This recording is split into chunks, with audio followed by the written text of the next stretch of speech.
in the cool, pure air, tasting the rich oxygen and nitrogen. My eyes filled with tears. The sun hovered behind the horizon like an orange fireball. Sunny, that was the latest buzzword.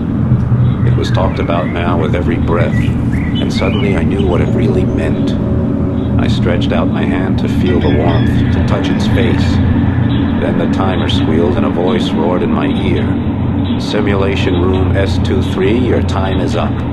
Please move to the fast decompression chamber. 2 hours later, I was back at the helm of my ship, the Zukabus, leaving the pleasure centers of the Malay archipelago behind.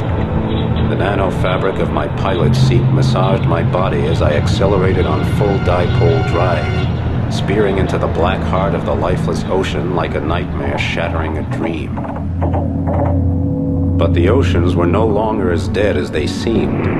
Scientists brewed gene cocktails and chromosome soups without sanction, rebreeding every life form within range of their test tubes. Mighty sharks, dolphins, even the greatest carnivores that ever lived. Primordial beasts that had terrorized the oceans 150 million years ago. The scientists did what they pleased, including creating new branches of life where evolution refused to go.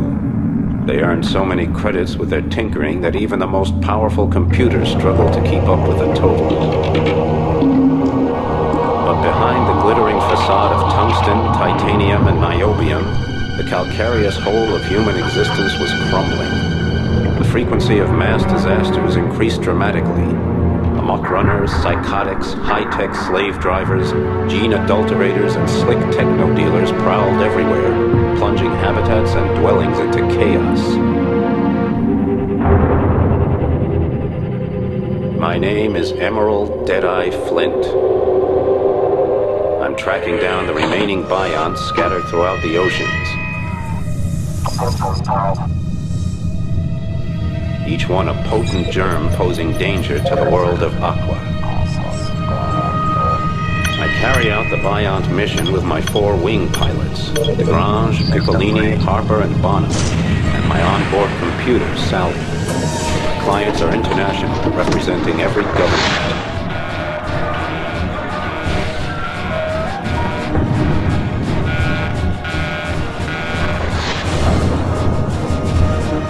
When the Bions appeared out of nowhere 5 years ago, aiming to extinguish human life in the oceans, I had no objection.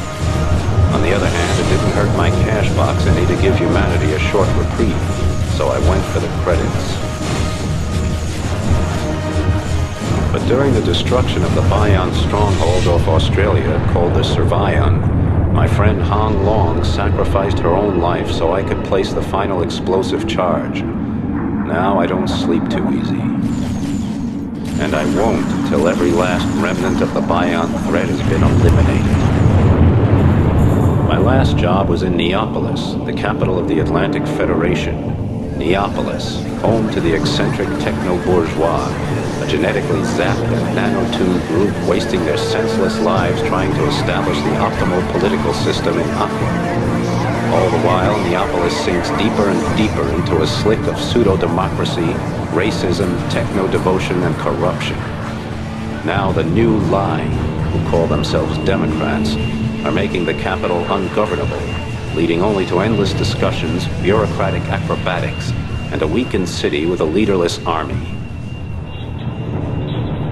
I was glad I was finished there and on my way to the tornado zone in the Eastern Pacific. People take drugs in the tornado zone instead of ingesting nanorobots for cures, and their free-thinking attitude translates into free action as well. I was homesick, and I missed every screwball and dangerous freak who'd be waiting there to greet me. On the way, I made a short side trip to the Argentine basin to see my friend, El Topo, the Mole. Nobody pulls strings like El Topo, who can get almost anything done behind the politicians' backs. El Topo murmured something to me about an important job, a secret scientific sensation. I got a little bored until he came to the part about earning lots of credits.